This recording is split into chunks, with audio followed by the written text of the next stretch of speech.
It's Friday again, which means we have to react to another Mandalorian episode.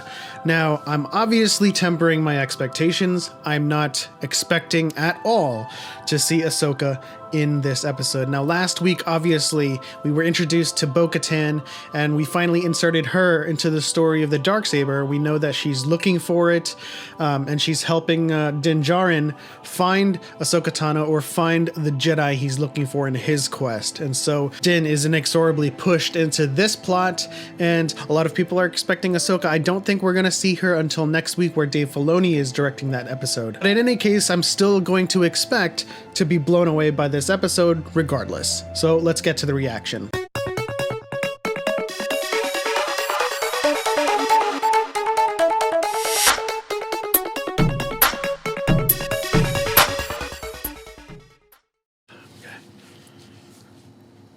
Here we go.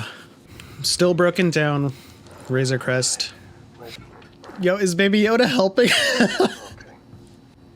No. Oh my god. Show me the red wire. Huh?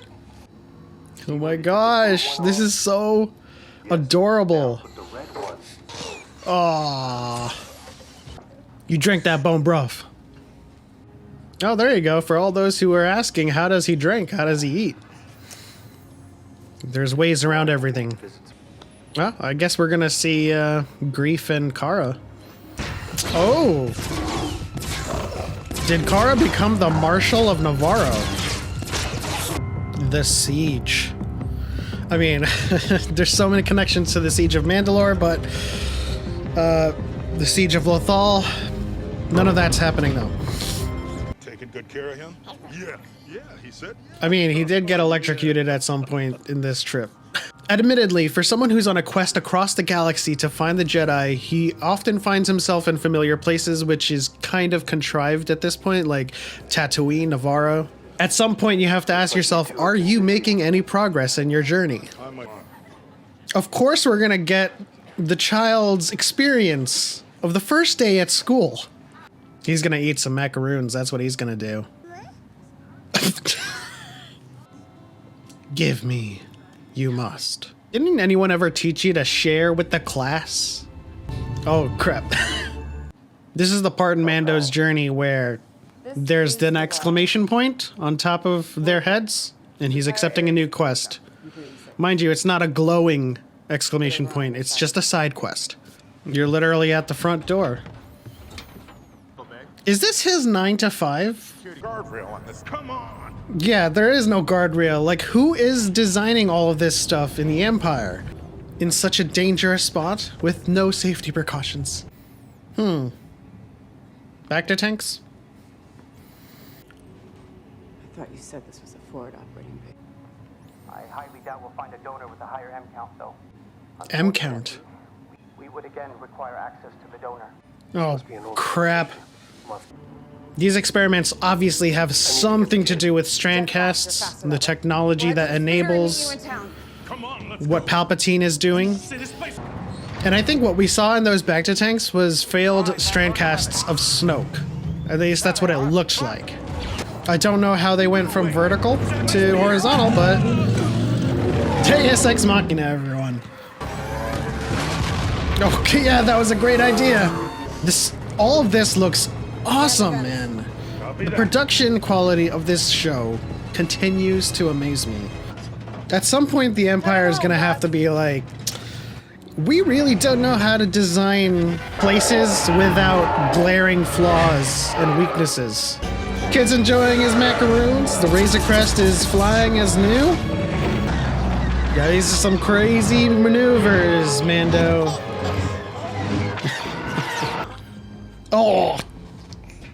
Okay. This is so funny how, like, he just got out of a dogfight with some TIE fighters and he's cleaning up vomit. He is really becoming a dad. Yo. Project Blackwing? Directed by Carl Weathers, really? Yo, everyone's getting their directorial debuts, or everyone's getting to direct an episode. Wow. Okay, so first off, we didn't get to see Ahsoka, and that's totally fine. I did not expect that to happen. I told you earlier on we weren't going to see her. Next episode is directed by Dave Filoni, and Dave Filoni is the one that created Ahsoka. It would make sense that he is the one to introduce her live action counterpart. The big takeaway of this episode obviously is the use of the child's cells and blood to, experiment on these strandcasts that we saw in the bacta tanks. And if you take a closer look, it looks like these are Snoke strandcasts. Now, this is something we discussed in the Diet and the Force podcast this past Sunday, and Darth Choco made the argument that we had already seen what they could use out of the child, right? They've gotten their cells or they've gotten their samples, and their use for the child is over. I hate to tell you, bud, but it looks like this episode shot down your entire, I guess, speculation, and they're gonna need more samples from the child. And Eggy was on that episode as well, and we were also discussing whether or not this was going to lead to a very, very tragic conclusion where the child is killed. They need the cells or the blood of the child to enable the strandcast of Snoke.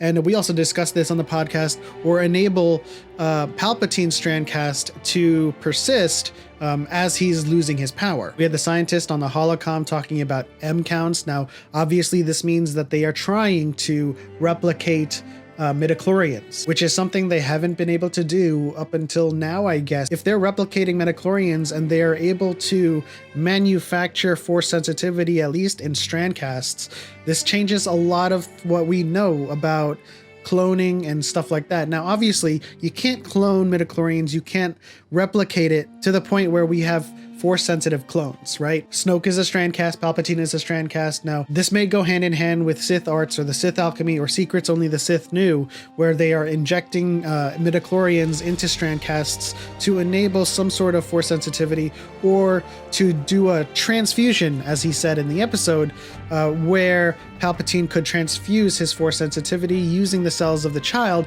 into Snoke, for example. Another big takeaway from this episode, obviously, is that the mechanics who fixed the Razor Crest placed a tracking beacon on the Razor Crest, which means that Moff Gideon is tracking Din to Corvus. This has some huge implications as to whether or not we finally meet Ahsoka, if we're going to get Ahsoka fighting Imperials. And I'm all for it, bud. I am all for it. Seeing Ahsoka fight Imperials is just icing on the cake.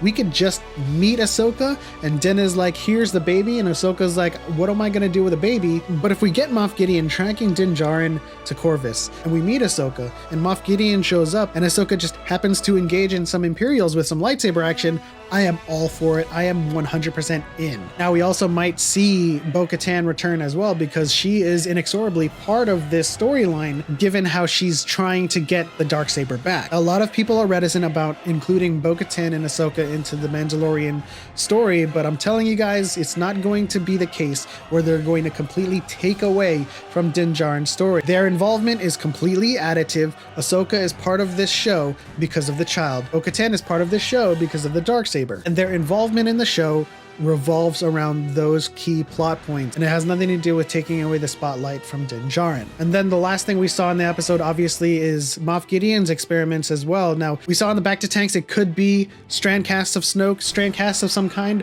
but at the very end we saw some black armored stormtroopers that could be Death Troopers, very reminiscent of Project Blackwing. We don't know where that's going, but we do know that Din Djarin has some black armored stormtroopers in his future. There's one more thing that I could speculate about the next episode, and that is the appearance of Sabine Wren. This is not something I'm trying to, hype up. This is not something that I'm willing to put money on. But if you think about it, and the timing of Mandalorian being 8 years after Return of the Jedi, at this time, Sabine is with Ahsoka searching for Ezra.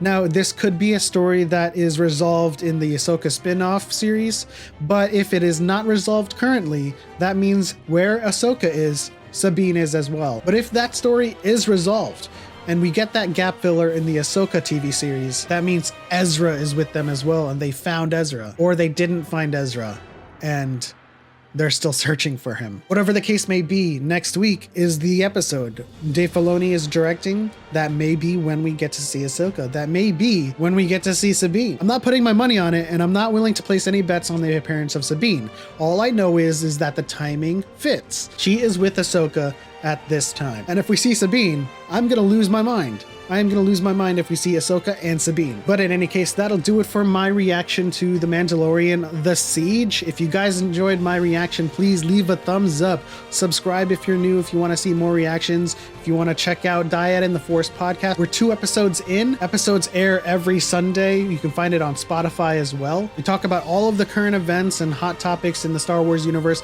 as well as discussing The Mandalorian. You can also find me on TikTok _element7_. Find me on Twitter at element7x spelled out. But yeah, on to the next one. And as always, may the Force be with you.